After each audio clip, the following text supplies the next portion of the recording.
All right, what's up, everyone? Welcome to another special live edition of the Fan Effect podcast. We've been doing more of these lately. I say special, I don't know if they're special anymore. They're special to the people who see them. That's true.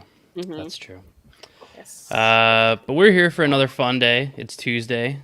We got a great little show for you here. It is Tuesday. And, well, yeah. As always, I am your host, the Bushido Geek, joined by Sam the Man. Hi. Yeah, and we're not alone. You probably are wondering, there's somebody else there, and you haven't This acknowledged is it, and it's getting weird. random. Yeah. So we welcome Arman Nasim onto the show today. We're going to be talking some more comics, but some fantasy horror this time. So we're switching it up, Ooh. switching it Yes. up a little bit. It's a comic called Lost Magic, which I feel like is already going to be pretty entertaining to a lot of people out there. So Arman, man, I appreciate you taking the time, coming on the show. And I'm already excited about this. I don't know about Sam, but I hastily read it in my 15-minute break I had during work today, and it was good. Means a lot already. Yeah. and we're gonna be bugging you guys on this one because this man is like less than $300 short of making his goal, and we have 5 days to go. Mm-hmm. So, Which, by the time this airs, it'll be over.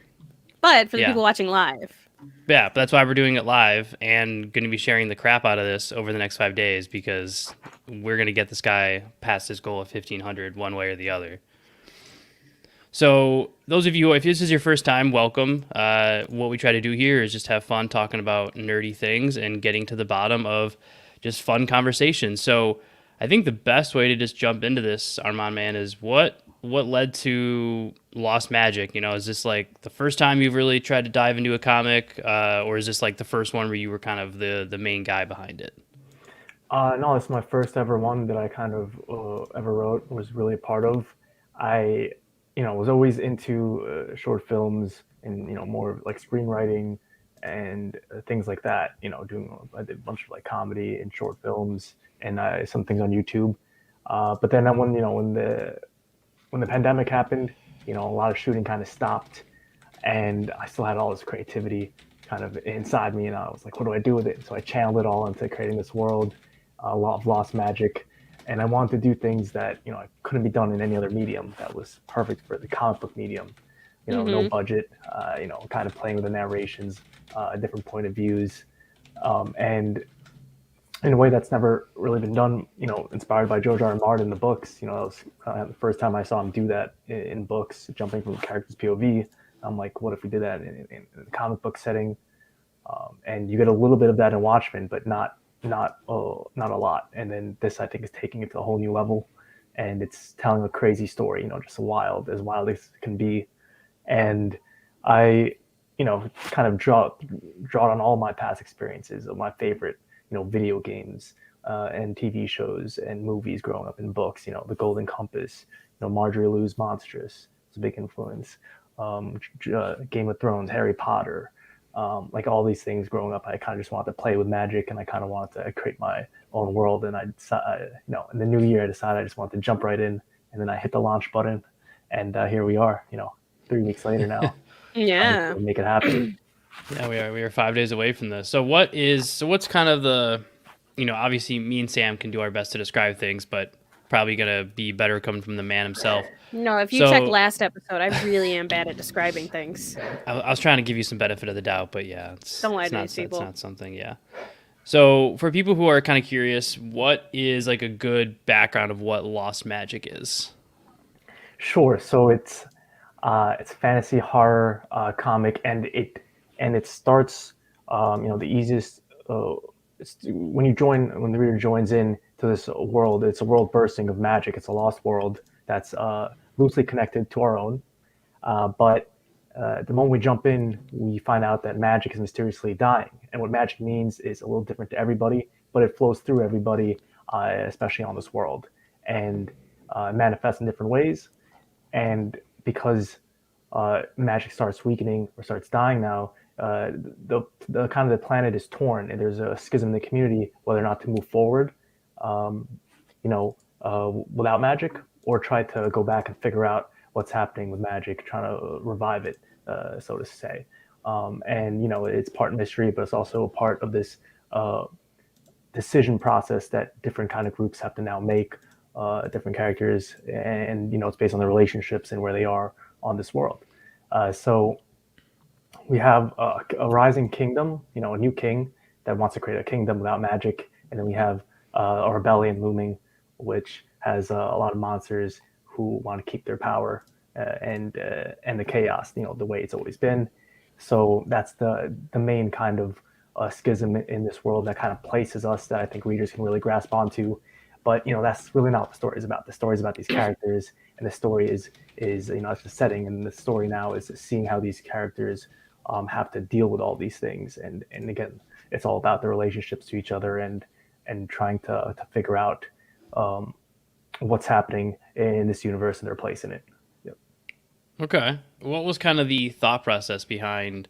I know you said you had a lot of different influences, but was there anything in particular that you drew for certain characters, or any certain like landmarks or anything? Did you try to use anything like historical at all? Yeah, absolutely. I the first so I kind of knew the entire story from the get go. The full. I'm planning a 6 issues here, 6 issue arc, or Oh, 6 seasons. So entering, so I kind of knew the story I wanted to get there to the end, but now I had the flexibility of choosing, taking it episode by episode, with different characters, and kind of really creating my own sandbox here, and seeing different points of views that I thought were the most interesting. And it really changes. And I could take on lots of different inspirations for each one, because they are so different, and they could be so different. So what I did for a few of the beginning ones is I really just used what I just kind of what kind of popped in my head as kind of influences from my past. But I wanted to really showcase characters that I never really saw their side of the stories in, like, say, Lord of the Rings. We kind of see or even Game of Thrones, like the knights, and the people who have like the weirdest relationships to the kings. I didn't want to show the kings versus like the evil, conquerors and stuff like that. I wanted to show, people who we never seen before on screen, or in comics or in stories. I thought that was important.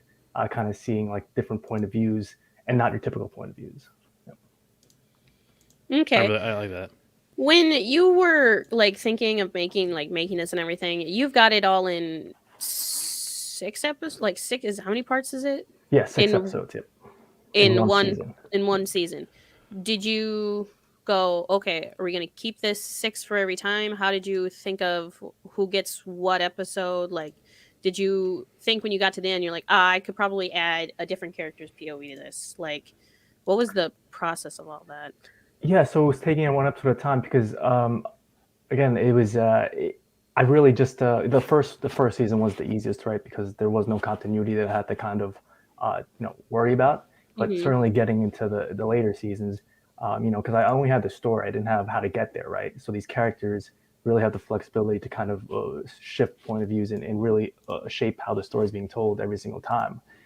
So so it's a process going there. But I think, just episode by episode, and just laying out what I wanted each character story arc to be, as well, in addition to the greater story as a whole that's going on.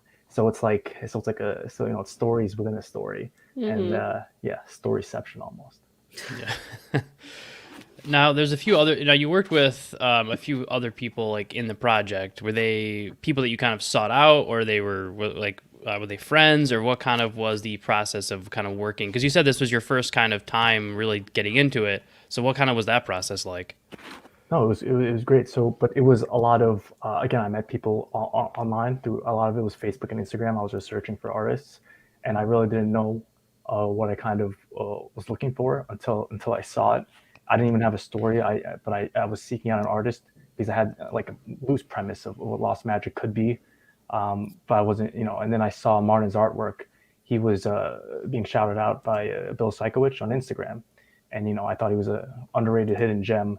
This guy had like 300 followers or something like that, and I saw his art, and it really kind of took him by surprise. But I never really saw anything like this. It really had that abstract sketchiness that I think allowed the imagination to really go wild, but also it kind of had that, it had that good the right setting and like that creepy vibe, like the fantasy horror. I think it had like the perfect blend of it. And then when I saw that, I kind of reached out to him and I kind of made sure that the moods and the what we were going for here, so we kind of created that all together, like basically like a mashup of genres, and he was excited to write this world with me. So that was a really fun time, and we kind of just clicked from the get go. And then the next meeting, I already had like the entire story, kind of what I wanted to do with it. And then he was all fully on board as well. He got excited for it. Okay. How much like creative like liberty did you give him for making this? Did you say I want like this scene to look very specific like this, or you're like, here's the script, pop off? It was a mix. It was a mix of flexibility, but to me the most important part was telling him what the page objective was. Obviously what the characters were doing. So it had the objective, the mood, and the setting, and the feeling. I wanted each page to evoke a certain feeling so to the reader. And then I did break it down to panels, but I gave him the liberty if he wanted to rearrange it or uh, switch out kind of what was happening in each panel to kind of best tell the story. So there was a lot of flexibility given for sure. Okay. So with this being the first time that you've kind of been trying to make like a full comic book, what would you say was like the more challenging aspect of getting this done for the first time? Just a few things I didn't know that I had to do. Kind of worrying about making sure all the characters looked like alike and different. I mean, all the characters had to look different from each other, but also had to kind of look the same on every page. Like if one character appeared on this page, they kind of have to look the same, again and again. And then also with the colorists, you kind of have to do the same process. So just things that I never thought I would have to kind of deal with, because nobody knows the story better than me. So it was kind of just kind of making sure that it all came together nicely, because you have all these like different moving parts and pieces, especially in something like this that's 6 episodes with different characters. I think there's over 20 characters in across 36 pages here. So just trying to keep everything together with a through line that kind of all felt the same and kind of felt like it was on the same world and in the same universe. That was a challenge. Yeah. Okay. Yeah, I can see that. You're trying to like make it different, but also you're like, you don't want your imagination to go so crazy. You're like, wait, this looks nothing like any of the rest of the stuff I've been doing. So for sure. Book 1 Now and I book gotta- 6 look completely different. like now he's in space and he's like, wait, how did I get When did this that to space? space episode? Like, yeah, it's fine. We'll roll with it. So I'm curious, like, because I mean, Sam is too. Like, we're both pretty heavily into comics, which is why we both never have money. Oh, 'cause you don't have to air that out. Ooh. So are you like a big comic person in general? I know you said you had like different influences, but like, was there any sort of like art style or any sort of like, I guess, flow that you liked? So you were trying to make sure you kind of like did something similar, or did you just want to like kind of do a combination of things that you just have been watching and reading and were like, all right, I want to do something like this? Yeah, it's kind of the latter, what you said. There was no like really one thing that obviously. So I grew up reading a lot of the big two. I honestly didn't even know that indie comics existed back then until a few years ago, and it really kind of opened my eyes to what was possible, in the comic book scene. And then we have things like Something's Killing the Children, and again, Monstrous was huge. Daredevil right now, and Elektra is also cool. But I read a lot of things, but I really wanted to. I kind of just took what I really liked from each piece. So it wasn't like I was, I have like one favorite that I follow to the T or something like that. But yeah, I think I take what I like, and then I think Once and Future was also a cool idea. And just taking like things that I liked what they did from this sequential artwork side, kind of the way they progressed that story, versus what I want to do, which would be a lot more quicker paced and get in, get out feeling of the point of views. So yeah. Okay. Okay. So when you're I could not find like another book that did this like point of view chapters, that So like really went, POV switching. yeah, like so super fast, like this. So it was so I kind of just it was a challenge looking for it, and I really couldn't find anything. So I was also excited to kind of be on that, kind of be kind of one of the first ones to kind of do that. So Is every season gonna have the same like 6 POVs? Like, is this always gonna no, be it's these, or is it gonna be different?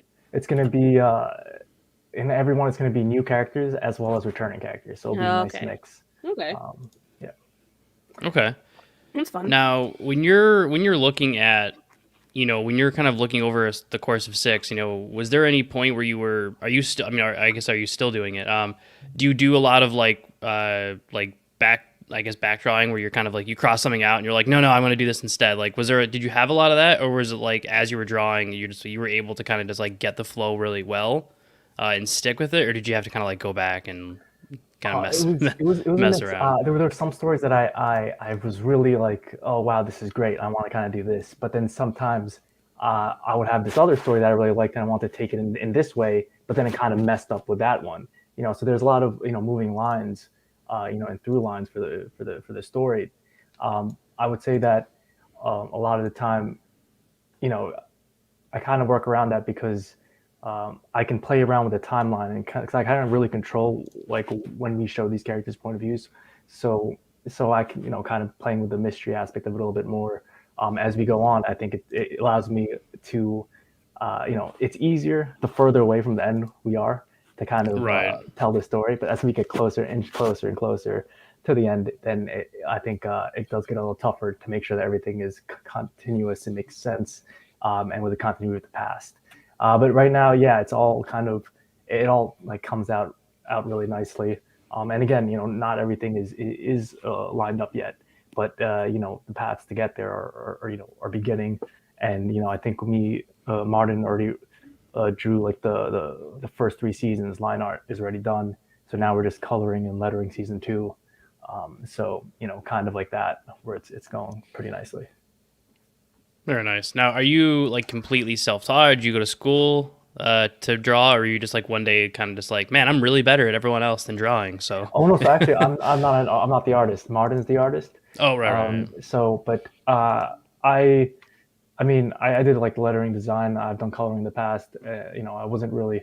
I would never say I'm a good drawer, but yeah. But I would say that I'm all self-taught, like writing wise and everything like that. I never really did anything, even comics. Like this is my first foray into it. So Yeah. Do you What's think? kind of? I'm sorry. Go ahead, Sam. Do you think after these 6, would you want to do another one, or do you want to do something else? Like, what is after this for you? that's it. Well, let's get through that first. But I think that I would like to tell a few more stories. I have a few more stories to tell, for sure. And I kind of wanted, the goal was to have like a book sitting on my shelf. That's been a goal for a while, but I never just got around to it. So, the pandemic really allowed this to happen. I just had a lot of time and, creative energy.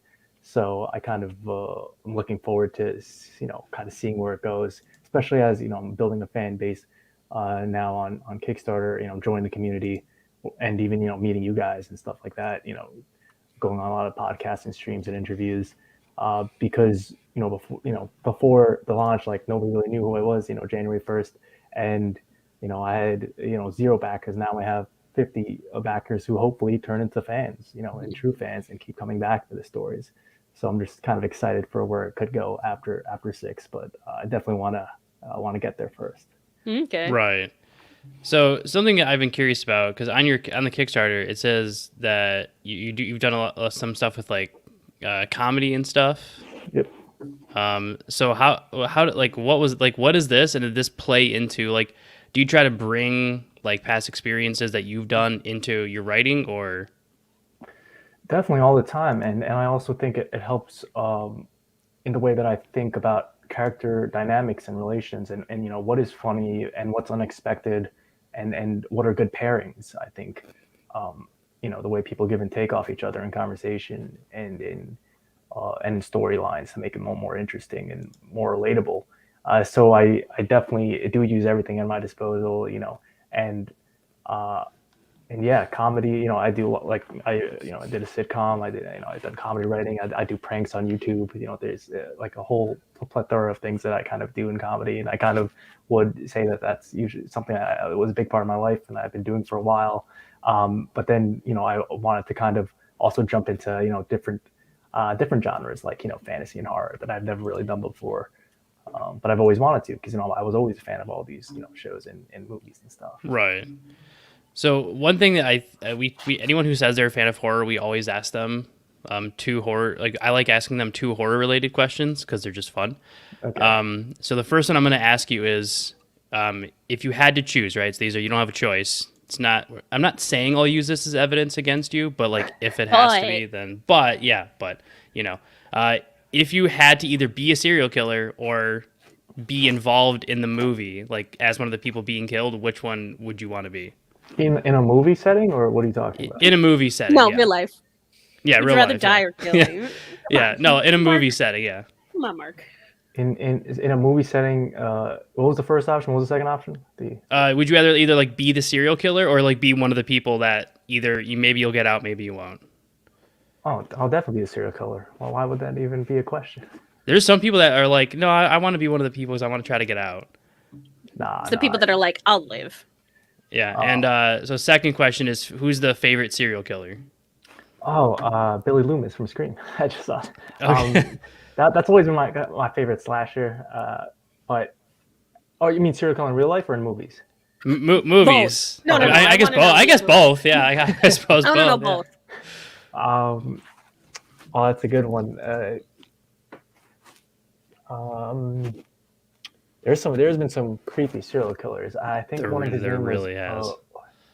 I want to say it was like Rich Ricardo or something like that, and he had like a string of murders in L.A. in the 80s.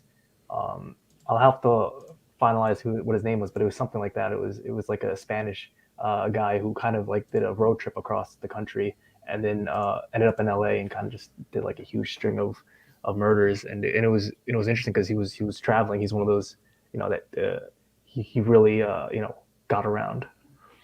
Yeah.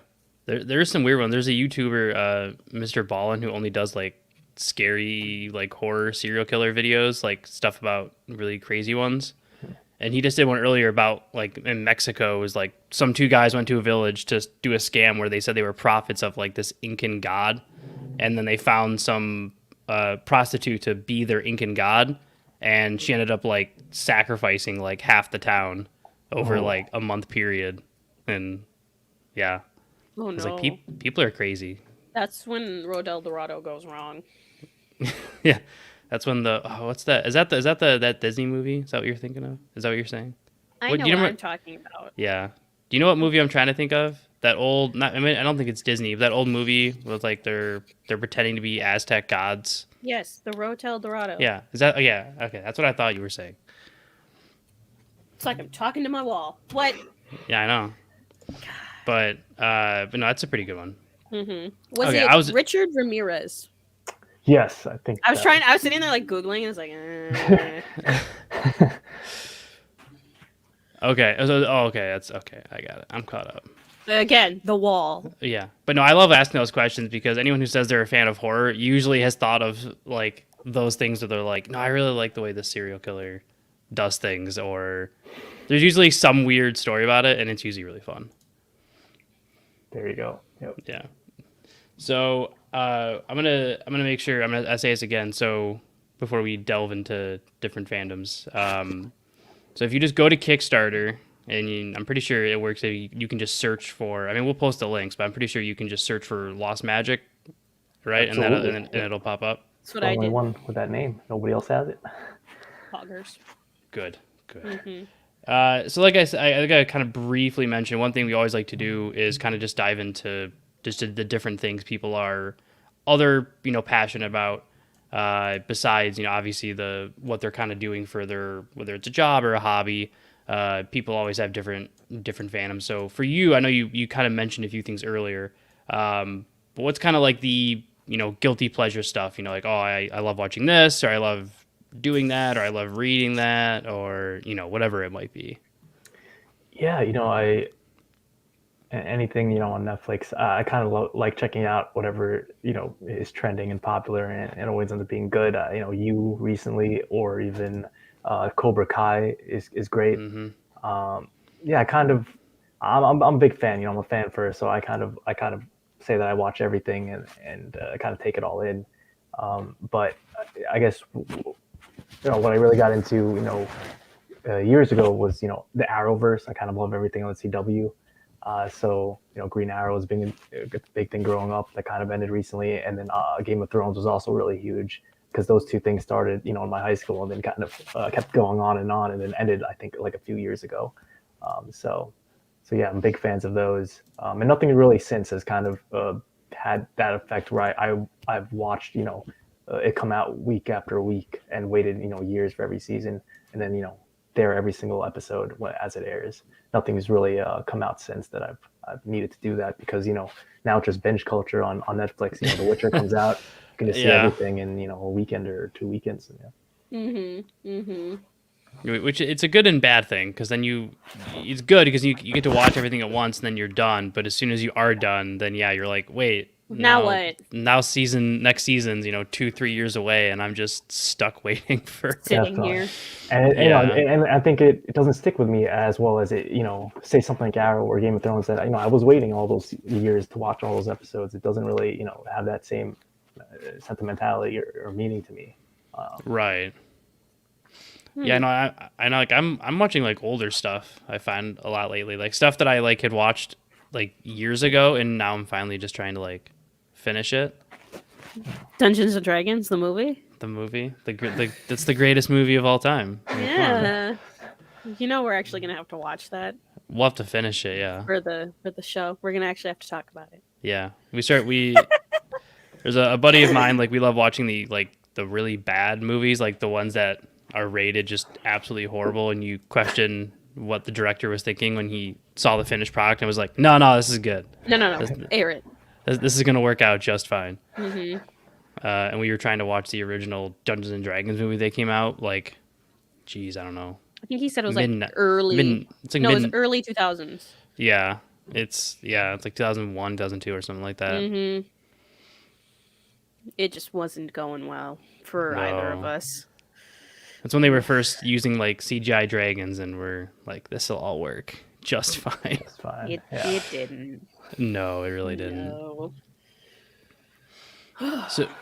So besides kind of what we've been talking about, what is like? I know you said you had originally started reading comics kind of like on the big two. Do you keep up with any like Marvel or DC stuff, or has that kind of like gone away since you kind of discovered the more independent side of things? It definitely has gone away. I'm still a big fan of Daredevil and Elektra. For some reason, I don't know why. I've kind of read I guess I've read everything by them already, so I kind of just like keeping up, with what's happening currently. But yeah, I think I'm more drawn to to indie stories, because I feel like I've already seen all these characters going on. Even the X-Men. I know there's like a huge run going on right now, but I read like the first volume of it and I couldn't really get into it, the Hickman one. So it's stuff like that. Like I think, because I've already read a lot of the old stuff with these characters. I really want new characters, new stories, and then that's why I gravitate towards like more indie stuff now that I really don't even read any of the big two, I would say. Oh, well, stick with us, buddy. We talk to indie artists like once a month. Yeah. More than that now. Yeah, I think we talked to like 3 this month.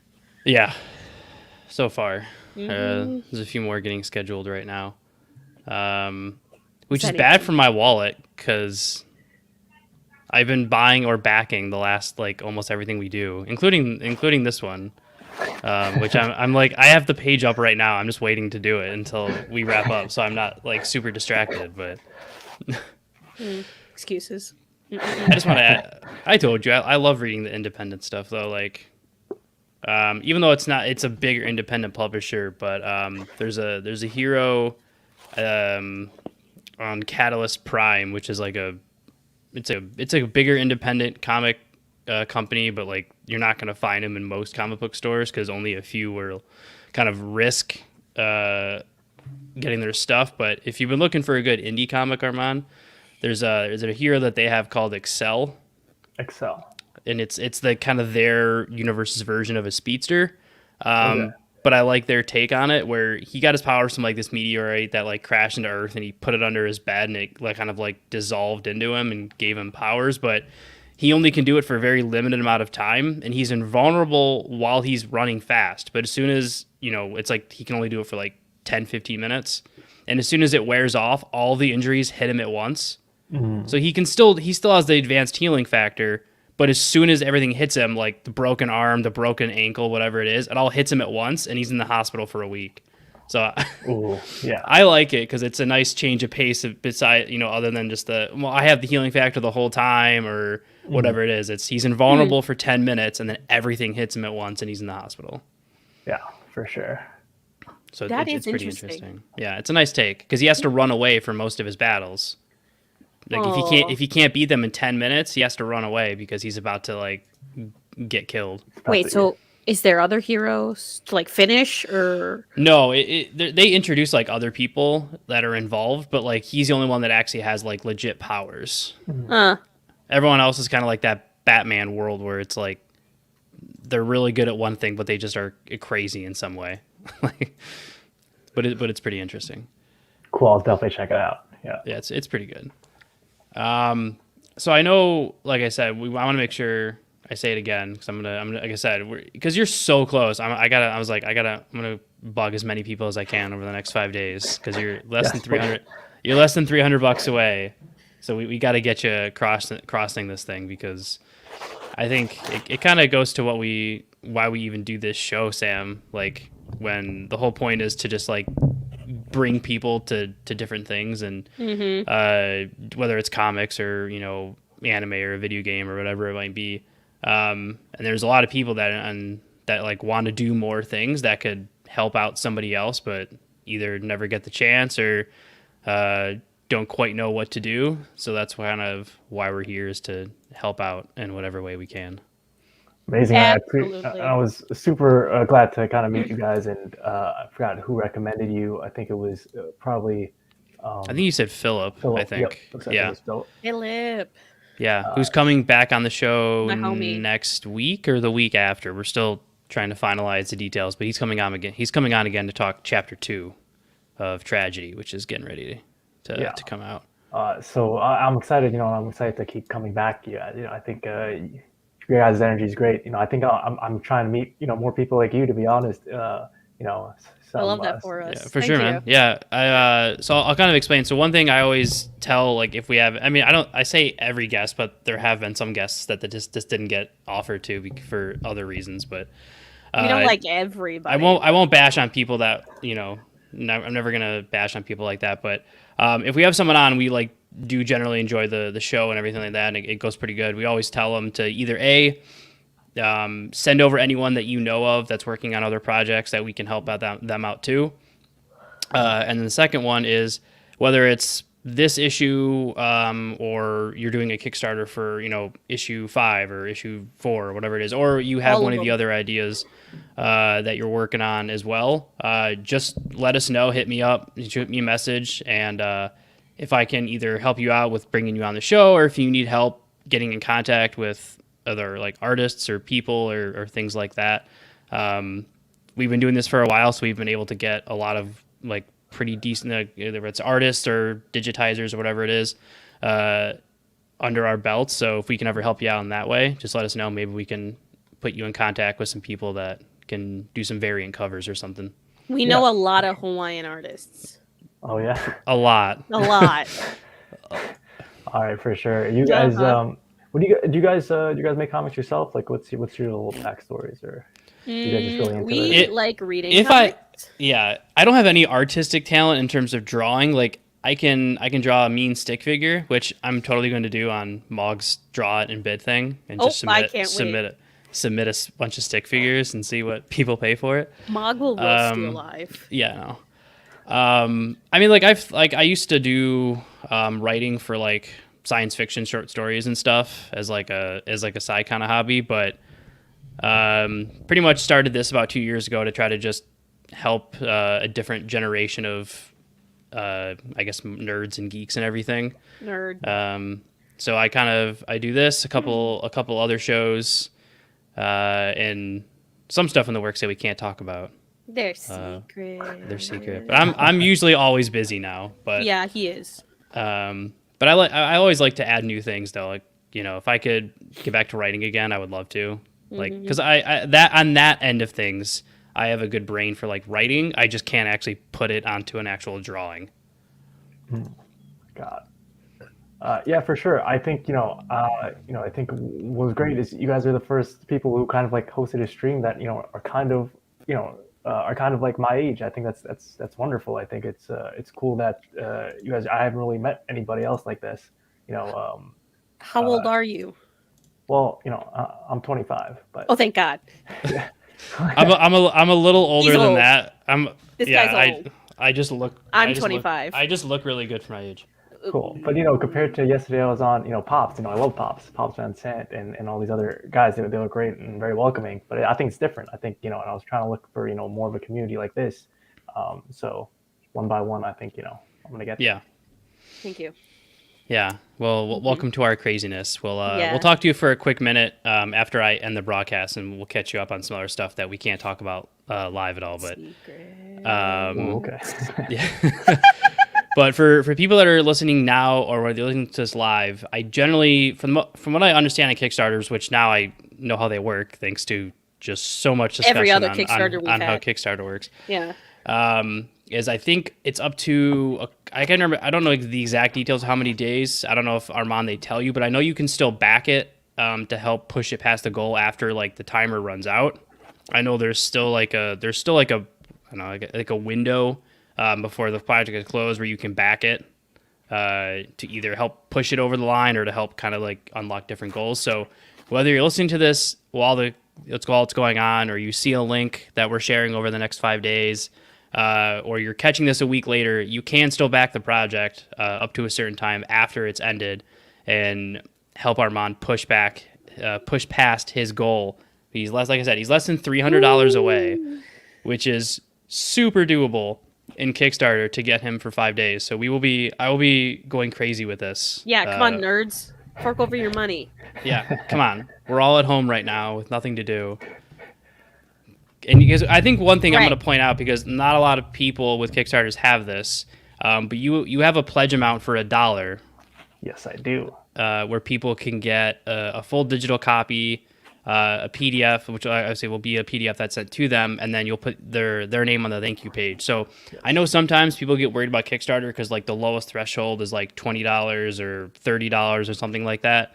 So a lot of people sometimes will get scared away from the bigger Kickstarters because they just see that like minimum amount and they're like, oh man, and then they add in taxes and they're like, oh, I can't spend $30 or something like that. But you have a lot of lower tiers, which are a lot more affordable for people, which I think is a really good, I wanted to a really good thing to do. Everybody a reason. I don't want to give people a reason to not jump in. You can jump in for $1, and then I think you're gonna enjoy it. I think if you're even interested at all on the tagline or the idea of the genre of horror, fantasy horror, I think you guys are gonna enjoy it. Yeah, I definitely think so. So what I want to do, everyone, is if you're listening to this, and like I said, whether it's live or you're listening to this at a later date, make sure you go to Kickstarter.com, search for Lost Magic, and back the project. And then while you're doing that, since you already have your computer up, continue to open up a couple additional tabs and review and subscribe to the podcast on whatever platform you're listening to. What a segue. And then I know, right? I'm good. It's like on segues. I know, right? And then also make sure you go to our Facebook page at Phantom Effect, where you can find all of our other links as well. And just make sure you check out the various different things that you find there. And like I said, we have a lot of cool changes coming up. We have a new logo and stuff that will be being worked on pretty soon. And lots of fun changes for the podcast coming. And if you're in the Milwaukee area, or I guess in the Midwest area, Midwest. And you're going to Anime Milwaukee next month, you can catch both me and Sam there. Yes. All 3 days. We will be at Anime Milwaukee all 3 days. Just in cosplay, having some fun, but also doing some work. We'll be working with a couple different people at that con, and then you can also catch us at Fan Expo Yes, we in have Chicago committed to in that. July. We've committed to go to Fan Expo in July, so we will be there as well. So if you want to catch us live, we will be there. We'll probably do a couple live recordings at Anime Milwaukee, so you guys can meet up with us. And any final words, Arman or Sam? You guys got anything? No, join the magic. Join the magic at Head empty, fork over the money. Non-drug magic. This isn't a pedal for like join the magic, and then Armand hands you like a bag of stuff, and he's No, like, it's "Here you Magic go." Gathering. Yeah, Yeah, that and not hashtag not sponsored by Magic the Hashtag. Gathering. we could be. Hashtag that'd be insane. That'd be 'cause- out there. Yeah. But we'll see you guys on the next edition of the Fan Effect Podcast. Don't forget, new episodes every Wednesday. And yeah, we'll see you guys next time. Bye. But